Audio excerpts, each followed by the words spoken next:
అంటే రౌడీ పాలనని ఇలా అంటే ఇవన్నీ ఉట్టి ప్రచారమేనా? పనికిరానో లేదా రౌడీ అంటే నన్ను కూడా రౌడీ అంటున్నారు. ఎట్లా అంటే నేను బాబాసాహెబ్ అంబేద్కర్ 14th ఉంటే 13th పొద్దున కూలగొట్టిర్రు. నేను వచ్చి గొడవ చేసిన, కొత్తది తెచ్చిస్తే అది కూడా ఎత్తుకుపోయి పోలీస్ స్టేషన్లో పెట్టిరు బీఆర్ఎస్ ప్రభుత్వం. నా మీద కూడా కేసులు ఉన్నాయి. రోజు తిరుగుతున్న 18 మంది. నేను రౌడీ, నాకు ప్రజలు ఎక్కడ అన్యాయం జరుగుతుంది అక్కడ. అదే విధంగా నవీన్ యాదవ్ ప్రజల గురించి పోరాడిండు. దాన్ని గుండా అంటున్నారు. అది వాళ్ళ దిగజారు రాజకీయాలు. National party Revanth Reddy full మద్దతు ఇస్తుంటే ఈ ప్రాంతం అభివృద్ధి చేస్తారని 100 కోట్లు కూడా అనౌన్స్ చేశాడు. ఆయన చేయగలుగుతాడు. ఏమి లేనోడు, ప్రభుత్వంలో లేడు. మొన్ననే మీరు 2 సార్లు పదవులు ఉండి ఓడిపోయినరు.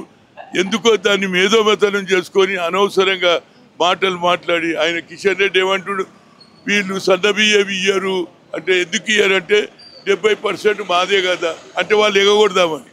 వాళ్ళు ఎలగొట్టాలి, దాన్ని తీసేయాలి. రేవంత్ రెడ్డి గారు కూడా రీసెంట్ గా కాంగ్రెస్ అంటే ముస్లిమ్స్ అంటే కాంగ్రెస్ అన్నారు.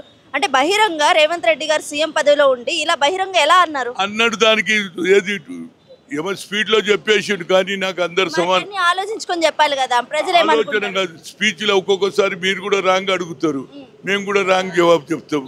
దాని తర్వాత సరిదిద్దుకున్నాం. అదేమి లేదు. హిందూ, ముస్లిం, సిక్, ఇసాయి గల పార్టీ, ఇది సెక్యులర్ పార్టీ. అందరినీ సమానంగా తీసుకుపోతాం అనేది నా ఉద్దేశం.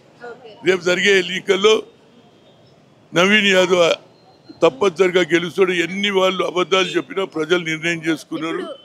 గోపీనాథ్ గారి వాళ్ళ మదరు బయటకి ఇప్పుడు 3 రోజుల క్రిందటే బయటకు వచ్చేసే అన్నారు.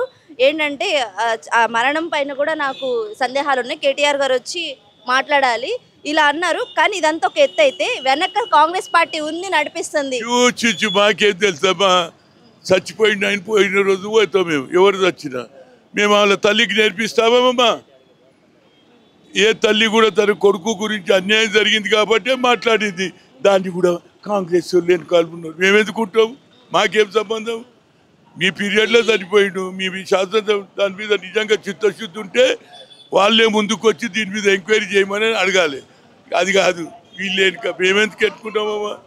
గోపీనాథ్ నాకు కూడా తెలుసు ఆ పిల్లాడు. కనుక ఆయనకి ఎలాంటి సంబంధాలు ప్రభుత్వంలో ఉన్నది, ఎందుకు చంపినరో ఏం కథ, ఆయన మానసికంగా చనిపోయిందని అంటుంది కాబట్టి దాన్ని ఎంక్వైరీ చేస్తే బాగుంటుంది అనేది చెప్పగలరు. అంటే కొంతమంది ఇప్పుడు ఈ పార్టీ వచ్చిన తర్వాతనే మనకి గుళ్ళు ఎక్కువ కూలగొడుతున్నారు. గుళ్ళు దేవాలయాలు ఎక్కువ కూలిపోతున్నాయి అని జరుగుతున్న ఆ ప్రచారము, ఇది అబద్ధ ప్రచారం అంటారు. గుళ్ళు గోపురాలు తప్పనిసరిగా ఎక్కడ అన్యాయం చేస్తాం. అదే విధంగా ఇవాళ కొత్త నిర్ణయం జరిగింది సుప్రీంకోర్టు. రోడ్డు మీద అది మస్జిద్ ఉండని, మందిరం ఉండని, రోడ్ల మీద ఏది ఉందంటున్నారు. ఎక్కడ పక్కకు కట్టుకుంటే మా సపోర్ట్ ఉంటుంది అనేది చెప్పగలరు.